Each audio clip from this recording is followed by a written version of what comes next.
Retro Rob plays everything. Hey, Rob here, and here's something I thought was kind of interesting I thought I would show you, and this is my backlit Game Boy Advance. Now, if you know the Game Boy Advance, of course, the first version of it had no backlight, so all you basically see most of the time is this, unless you're looking under direct sunlight.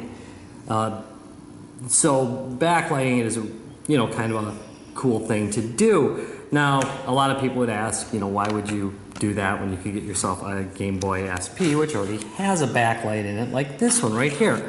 Well, the first thing is the brighter backlight Game Boy SPs are a little bit more expensive than a regular Game Boy SP. The 101, AGS 101, is a much more expensive device, so it becomes kind of cost prohibitive to buy them. I mean, it's not that bad.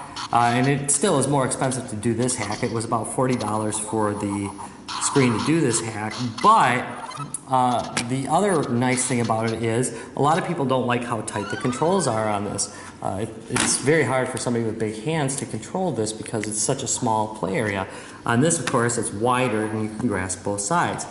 Finally, this has a rechargeable battery built into it. This one just uses two standard AA's. Now you could, use a charger or something on it to recharge it, obviously not on the device. But the nice thing about this is if your battery runs out, you can just throw another couple batteries in whenever you want. So that's really pretty cool. And then obviously there's kind of a niche factor. As far as how the hack goes, there is a couple of different versions of these. And what you need to do is you need to look on the back. And right in here, you're gonna have a hard time seeing it right here, but right up here above this battery is a number. And if the number starts with a 1, you need a 32 pin. And if it starts with a 0, you need a 40 pin screen.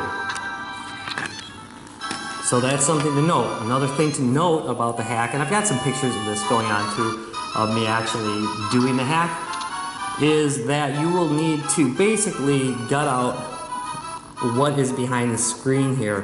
There's a bunch of plastic that holds the screen in.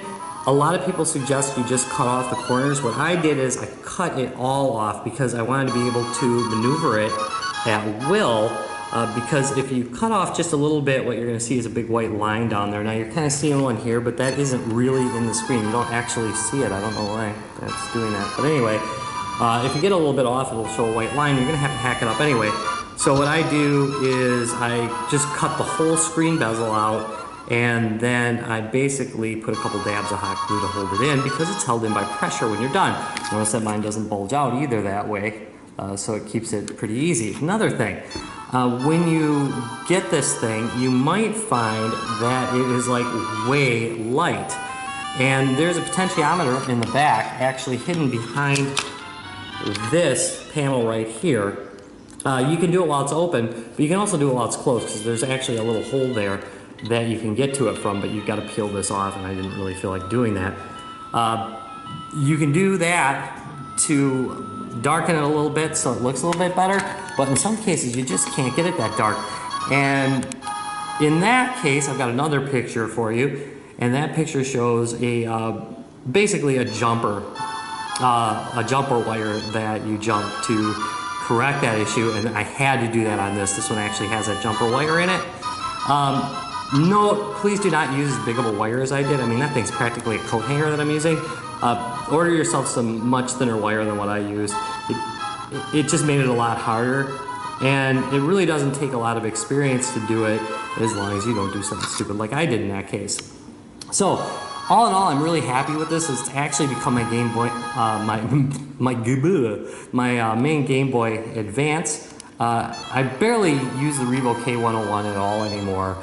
And one of the big advantages of doing this over the K101, of course, is that I can play original Game Boy cartridges on it, which you can't do on the K101, at least not through the cartridge port. Of course, it can actually do it through emulation, but I don't want to do it that way. I want to play it on the original hardware. So really neat little hack. I just thought I'd show you it, and I'm pretty happy with how it turned out. So if you got any mods that you're doing, let me know about them. And if you enjoyed this, give me a thumbs up and subscribe for more. Bye.